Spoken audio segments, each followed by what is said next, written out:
So he will start 16th on the grid, just ahead of 17th, number 132, which is Catherine Henderson in the Ford Puma. Now, the timing screen in qualify was showing her as being about 15 seconds quicker than everyone else. I'm guessing now that was a transponder issue, because she's actually down where you'd expect the Ford Puma to be, really, on the 9th row of the grid, alongside Paul Sheard, car number 99, and Paul Sheard in the Mazda MX-5 Mark.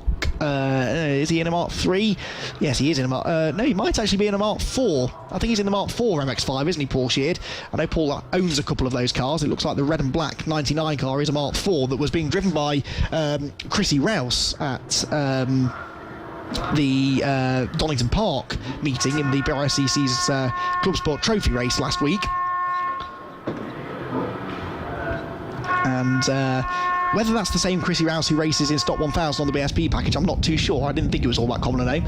Maybe it is. He's a talented enough driver that you can imagine he was pretty quick on two wheels as well. Anyway, it's not him in the car today. Matters little. It's Paul Sheard who's racing his own Mark 4 MX-5. Then, on the 10th row, Chris Richardson, number 96, as the green flag laps get underway now. Chris Richardson in a Mark 3 MX-5 and Martin Plowman in another Mark 3 MX-5. So we've got a group, actually, of 3 Mark 3 MX-5s, regular MX-5 Super Cup competitors. Chris Richardson and Martin Plowman row 10, and George Grant, number 169, on the 11th row, got a Masters class victory in the Super Cup yesterday, and Matthew Fletcher, number 21, is next in a Mazda MX-5 Mark 1, one of the older shape Mazdas. So we've got 3 generations of the MX-5 there, locking out 18th, 19th, 20th, 21st and 22nd on the grid. Joe Wilmot is next in another Mark 1 MX-5. In fact, and Bruce Robinson, number 50, is also a Mark 1 MX-5, 24th. At the back of the grid is another Mark 1 MX-5. So if you want to see some more MX-5 racing, focus on about 18th place on back in this race, because we've got a bit of everything if you're fans of Mazda MX-5s. So it will be a rolling start, I think, for this Classic and Modern Motorsport Club race, based on the fact that they're running around on the green flag laps side by side with each other. That looks to be the case.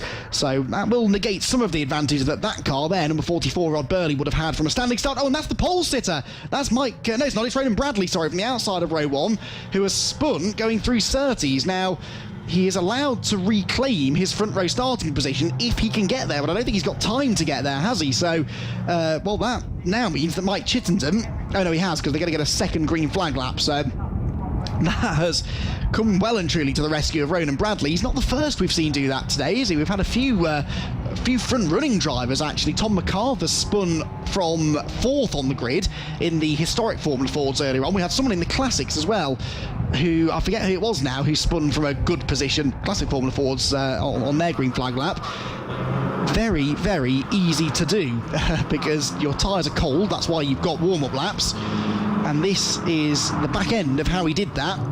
Already pointing the wrong way, but you can imagine he's lit up the rear tyres. A lot of power from that 3.2 litre BMW engine, and as he tried to get some heat into the rear tyres, he didn't have enough grip because he didn't have enough heat in the tyres, and so he spun, and he's now driving on the grass, trying to get to the front of the field. I mean, I know you want to get back on the front row, Ronan, but arriving there with mud all over your tyres is not necessarily going to be conducive to a good start to the race, but he's got there anyway. He's got back alongside Mike Chittenden, so we do once again have an all-BMW front row for this 15-minute race, the first of 2 today for the Classic and Modern Motorsport Club. Their second race will be coming up between the Last Chance race and the Grand Final later on, so if you like what you see here, and it's hard not to, isn't it, really, with this great variety of car out there, then be sure to stick around to the end of the day. I'm sure you will anyway for the Grand Final, but we will get another race for these cars at the end of the day as well.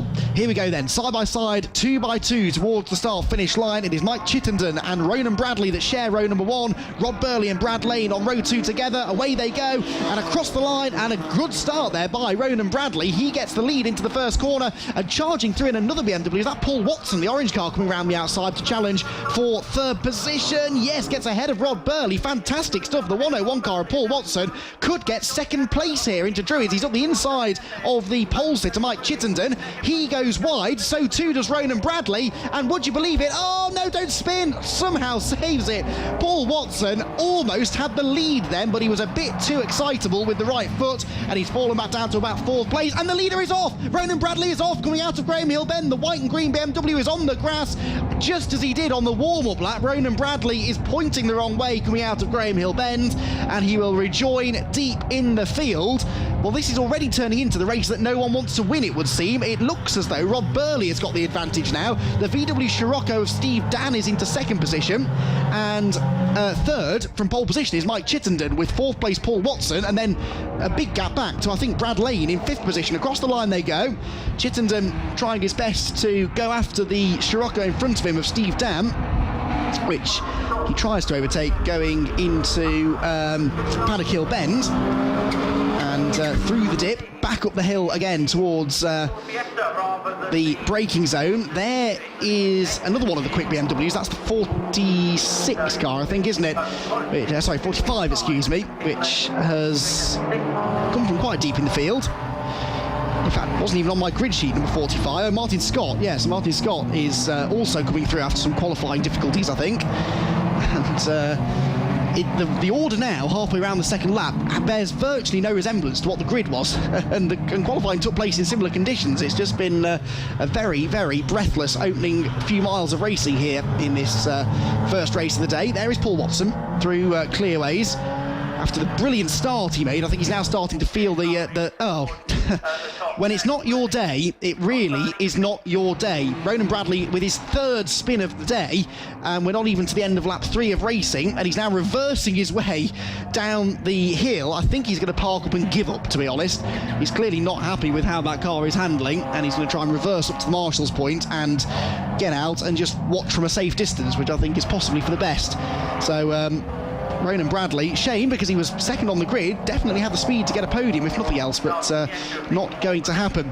Rod Burley leads the race then, and it's kind of to be expected, I suppose, that amidst all of the chaos and drama and confusion, it's someone with Rod Burley's experience and wisdom that comes through to the lead. Steve Dan is second, third place is Mike Chittenden, and fourth place for the 101 car of Paul Watson. This is the fight going on for 8th position. Number 5 Honda Civic is Vic Hope, then behind Vic is the number 49 Civic of Dave Hutchins, and then Paul Sheard. Now, correction, I am of course getting my Chrissies confused. It was Chrissy Palmer that was in Paul's Mark 4 MX-5 at Doddington Park, former rallycross star, and as recently as this year racing in the RX 150 class on the British rallycross calendar. And Paul Sheard, now in the car himself, doesn't have quite the straight line speed of the Civics ahead of him, but he is good round the corners. So too is Paul Watson, who's got himself ahead of Chittenden now for third position. So don't be confused by the fact that it says Devereaux is in third place, or now fourth place, on the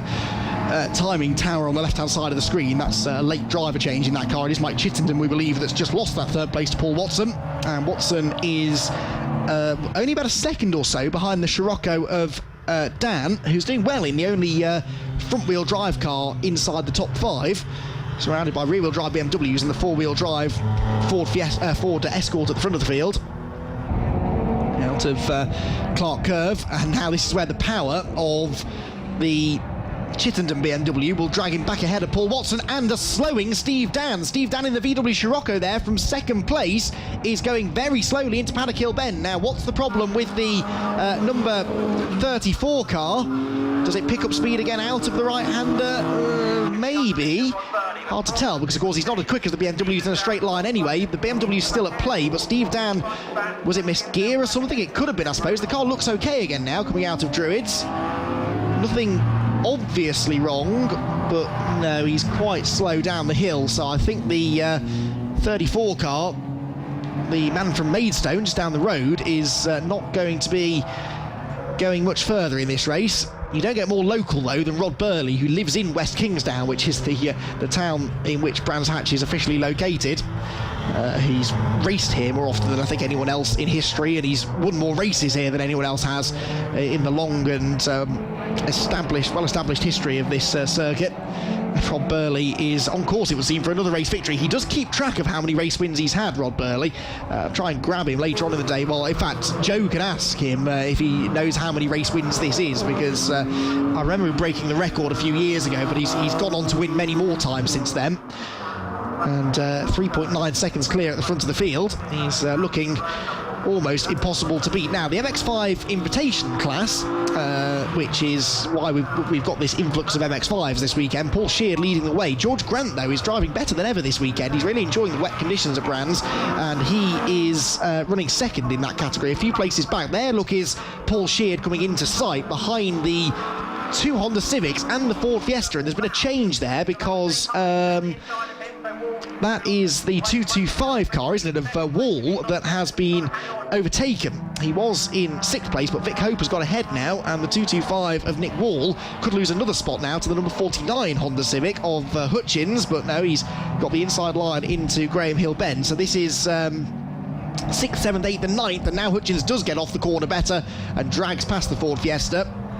And Paul Sheard will now try to do the same thing, but Sheard, the leading MX-5 in the race in his Mark IV car. The best placed Mark III is then George Grant in 13th overall, and the best placed in the Mark Is is the 43 car of Joe Wilmot, who started 23rd. He's now 18th, but he's overtaken quite a few of the other MX-5s to get there. Now, third place is now second place this battle, actually, isn't it, after Steve Dan's problems.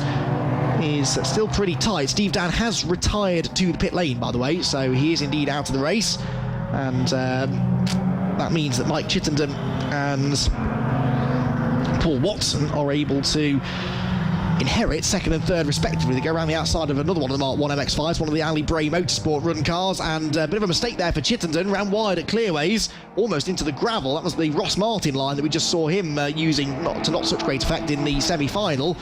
And Watson goes through and actually was far enough ahead coming onto the straight that even with his straight line speed deficit, he's able to keep the black BMW at arm's distance into the braking zone. There's Rob Burley leading the way by now nearly 6 seconds over this very entertaining all BMW scrap for second.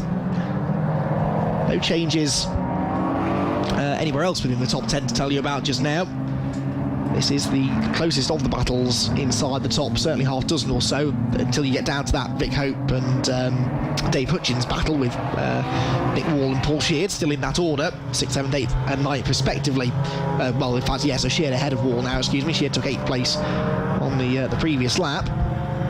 On the 8th lap of the race, we're into the second half now of this Classic and Modern Motorsport Club first race at Brands Hatch.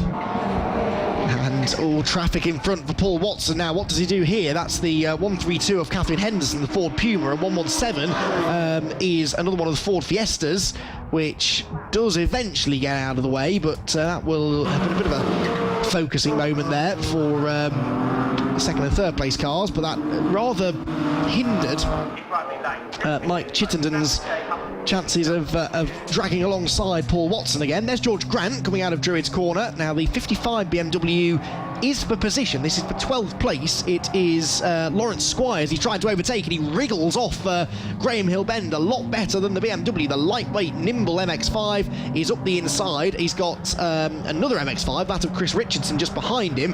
They are second and third in the MX-5 invitation class. And George Grant really getting involved in some great scraps this weekend, not just in this race, but in the Super Cup races yesterday too. You saw the leader, Rod Burley, and now here coming up to lap that battle we were just talking about are Paul Watson and Mike Chittenden.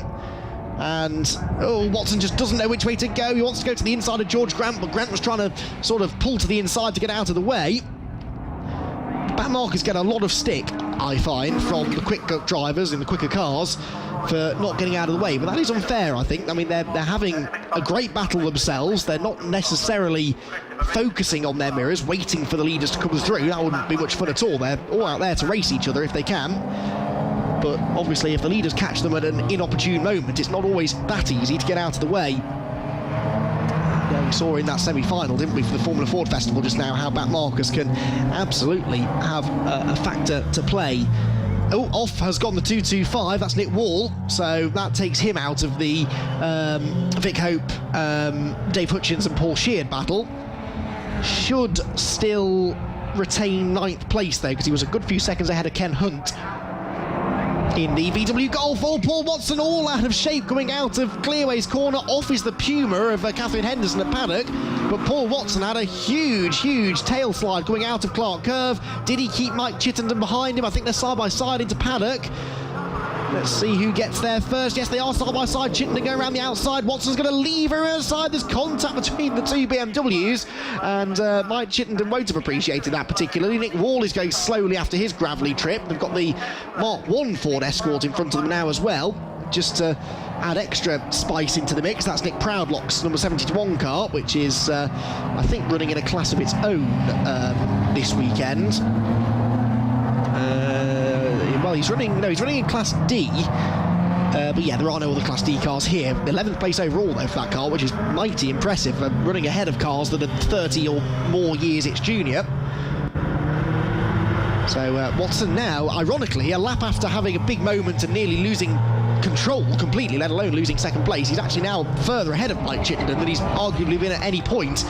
They are on the previous lap, both quicker than the race leader as well, but I suspect that was to do with traffic. They're way quicker than Rob Burley this time, though. Has Burley got a problem?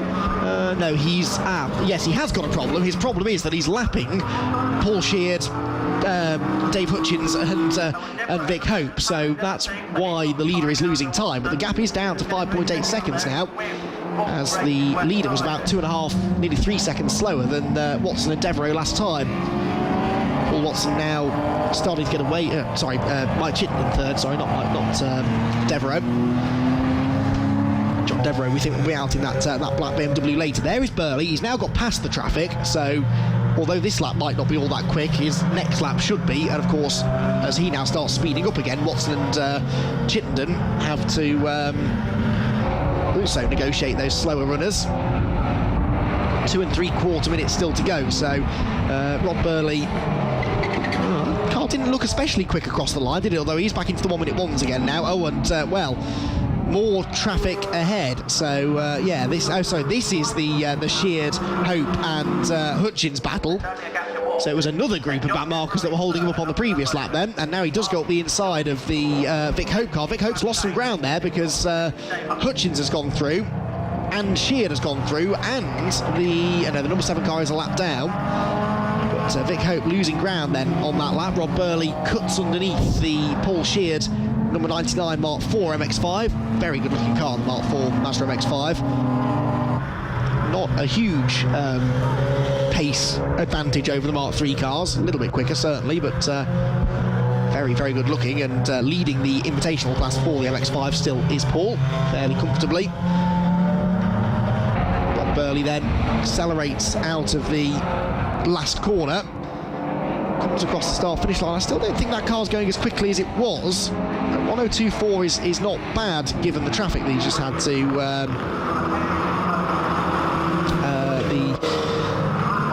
4.7 seconds now. Sorry, 4.2 seconds the gap, so it is still coming down, but I think traffic is not helping, but I do think Rob Burley is also stroking this one home now. His fastest lap was 1 minute 0.2, and even in clean air he's not getting down to that pace now.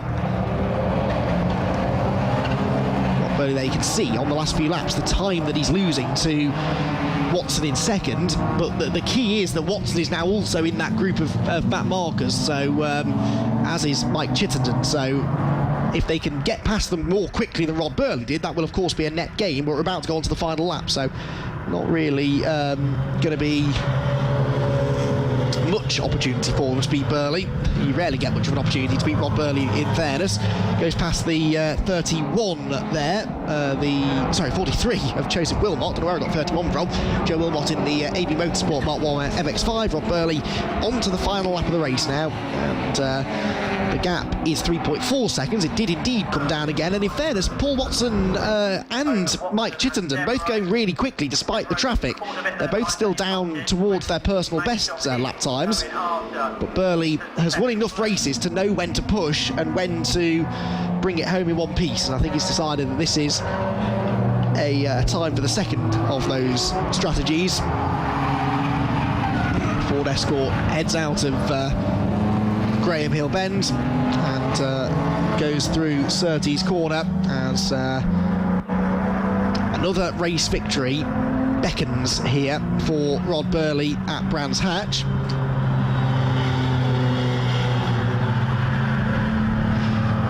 Through Clark Curve again then, put Rob Burley towards the start finish line to take yet another Brands Hatch race victory at the wheel of his mighty Ford Escort WRC. Rob Burley wins the first Classic and Modern Motorsport Club race of the day, in the end by only 2.7 seconds over Paul Watson in second. Third place goes the way of Mike Chittenden in the second of the BMWs, although, no, he's not come through yet. Is that Chittenden? It is, but limping home. So Mike Chittenden had a problem on the last lap and ends up 12.8 seconds behind Paul Watson. He was only a second or so behind him at the start of the lap. That is strange. Fourth place will be Martin Scott, and fifth for number 40 Brad Lane, sixth position number 49, which is Dave Hutchins, and there is confirmation of that result with Paul Sheard in seventh, winning the invitational class. Vic Hope is eighth, ninth position goes to 144, which is Ken Hunt, and 10th position for the Mark 1 Ford Escort. Wow, into the top 10 overall for Nick Bradlock, having started in 16th place.